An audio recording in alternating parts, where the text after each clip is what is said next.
बिस्मिल्लाहिर्रहमानिर्रहीम। अस्सलाम वालेकुम। मैं हूँ आपकी दोस्त डॉक्टर इरम खान नियाजी। मैं आप सबको अपने चैनल पे वेलकम करती हूँ।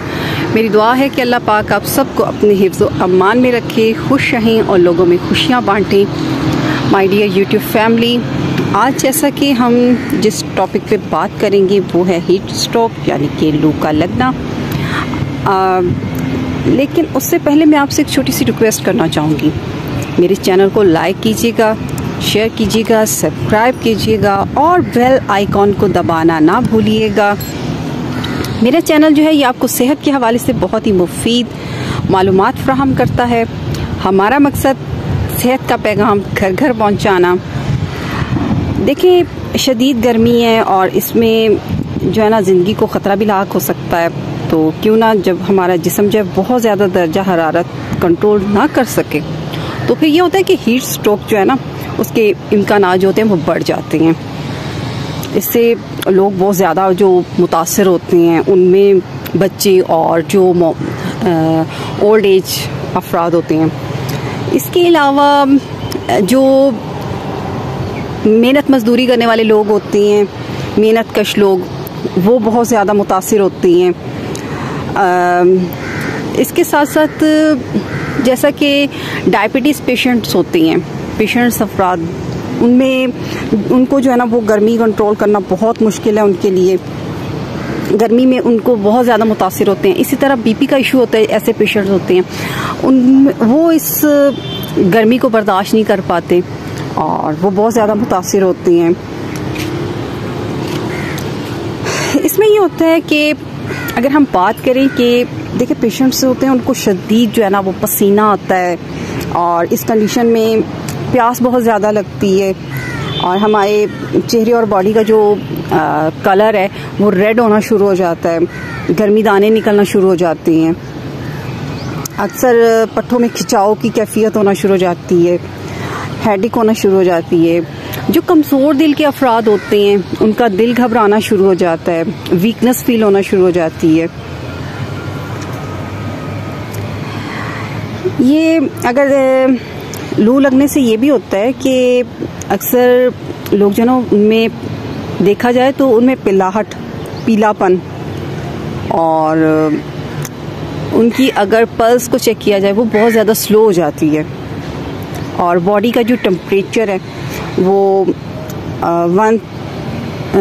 103 यानी 103 से बढ़ जाता है। और अक्सर जो बहुत ज़्यादा वीक लोग होते हैं, कमज़ोर अफराद, वो गर्मी की शिद्दत जो है उसको बर्दाश्त नहीं कर पाते और बेहोश हो जाते हैं।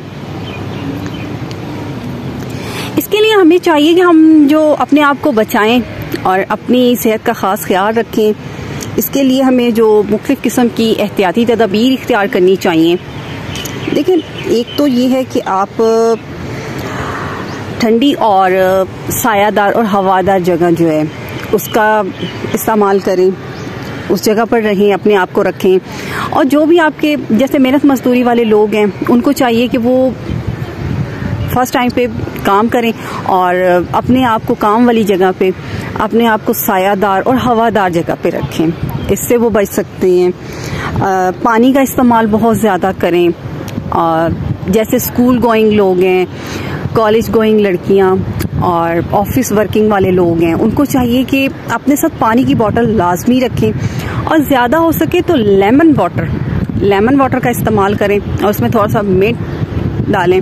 इसकी मैंने एक वीडियो जो है वो डिटेल से पहले मेरा यूट्यूब चैनल है उस पर आ चुकी है, आप उसको देख सकते हैं।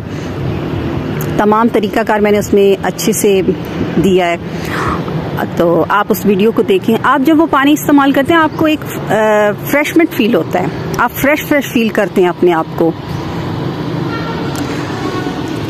आप वक्फे से पानी पिए। पानी पीने से ये होता है कि आपको पसीना जो आता है तो आपकी बॉडी जो है ना वो उनमें डिहाइड्रेशन की कमी नहीं होती।